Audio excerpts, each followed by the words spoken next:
लीजिए पेश है जिसे लिखा और गाया है धवरपुर सरगुजा छत्तीसगढ़ से रमेश दास ने।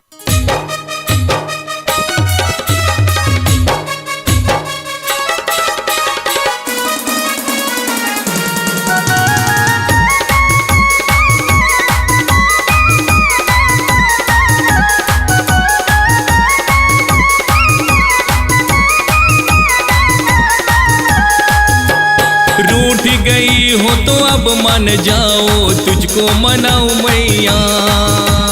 रूठ गई हो तो अब मान जाओ तुझको मनाऊं मैया। रूठ गई हो तो अब मान जाओ तुझको मनाऊं मैया। रूठ गई हो तो अब मान जाओ तुझको मनाऊं मैया। तुझको मनाऊं मैया, तुझको मनाऊं मैया। तुझको मनाऊं मैया, तुझको मनाऊं मैया। रूठ गई हो तो अब मान जाओ तुझको मनाऊं मैया। रूठ गई हो तो अब मान जाओ तुझको मनाऊं मैया।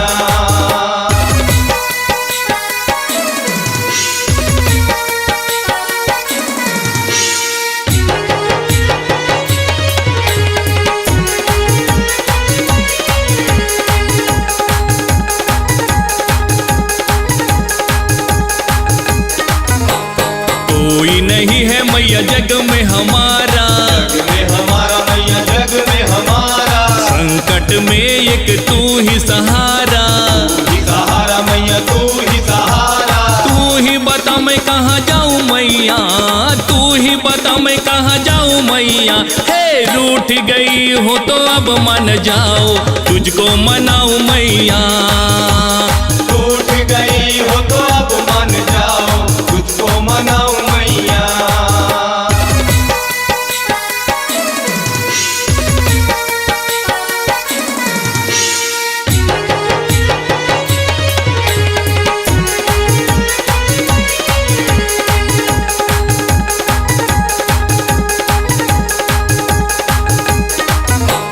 तूने बनाया मैया चांद सितारा, चांद सितारा मैया, चांद सितारा। तेरे ही ज्योति से जग उजियारा। जग उजियारा मैया, जग उजियारा। चरणों में शीश झुकाऊं मैया, चरणों में शीश झुकाऊं मैया। हे रूठ गई हो तो अब मान जाओ तुझको मनाऊं मैया। रूठ गई हो तो अब मान जाओ तुझको मनाऊं मैया।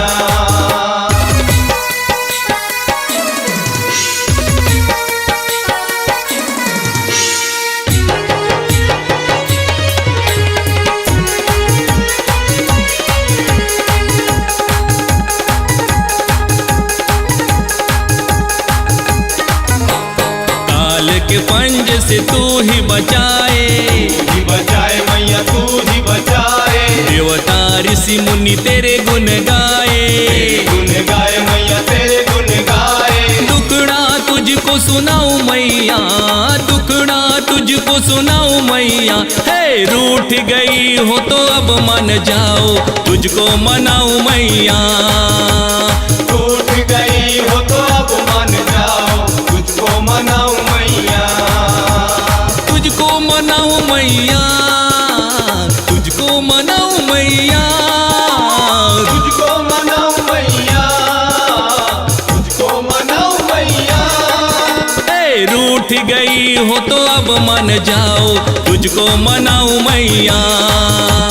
रूठ गई हो तो अब मान जाओ तुझको मनाऊं मैया।